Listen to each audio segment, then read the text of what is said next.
Hi, Colin from Colin's Beauty Pages here. I will start with a quote from America's Food and Drug Administration from the year 2000.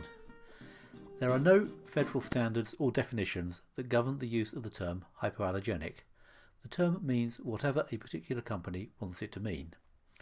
Manufacturers of cosmetics labelled as hypoallergenic are not required to submit substantiation of their hypoallergenicity claims to the FDA. The term hypoallergenic may have considerable market value in promoting cosmetic products to consumers on a retail basis, but dermatologists say it has very little meaning. It is not often that a regulatory body goes out of its way to renounce its authority, and even less common for it to express an opinion. Nothing to do with us, mate. I do sympathise with the FDA wanting to wash their hands of the issue. They aren't the only ones. The EU doesn't regulate hypoallergenic claims either, so basically anyone can use the term hypoallergenic on a pack, and it can mean whatever they choose it to mean. There are a lot of people with allergies out there, so it's an appealing thing to say about your product. It also seems to be a growing market. More and more people are getting allergic reactions. The reasons aren't entirely clear in the short run, but taking a longer view puts things in perspective. We all pack one heck of an immune system, and it wasn't that long ago we really needed it. Diseases like the Black Death and bubonic plague we've all heard about are not so distant events from a biological point of view. We don't talk about it much, but intestinal worms used to be endemic as well. Survival of the fittest in human history has largely been a question of being fit to deal with germs and parasites.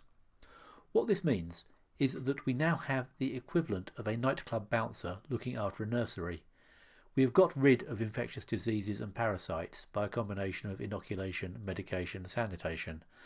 So our highly effective immune systems are all dressed up, but with nowhere to produce inflammatory responses. We no longer get worms, so we get allergies. All of this happened without us making it a conscious choice, but I think most of us would agree that we've ended up with the best side of the deal. But allergic reactions are a real problem nonetheless, and although reactions to cosmetic products aren't particularly common, it would be good to reduce them if possible. And it is one of those problems that can afflict any of us at any time, so let's not ignore it. There are only a few contributions that the cosmetics industry can realistically make to this issue. We can avoid ingredients that have a high probability of causing reactions. We can use a diversity of raw materials so that there are options open to the allergic, and we can clearly label the packs in ways that the sufferers can understand. The first one of those is pretty much on course. All big companies take notice of skin reactions and will reformulate if they get too many. The diversity one is a bit trickier, especially as everyone formulates out the bad ones. But at least we now have more brands than we used to. The rise of natural products has also given people another alternative, even if that wasn't their objective. It's a shame so many natural products go down the certification route, though.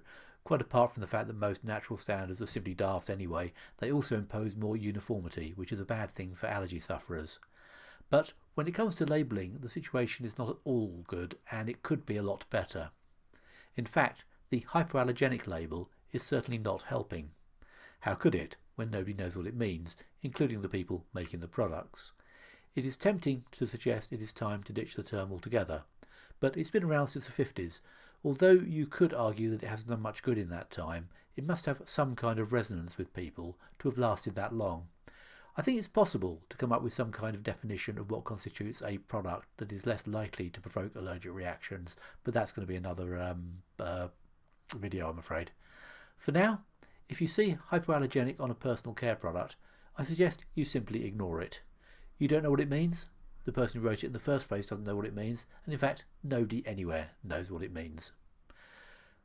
Lots more of this kind of stuff on my blog. I look forward to seeing you there, and in the meantime, thanks for listening.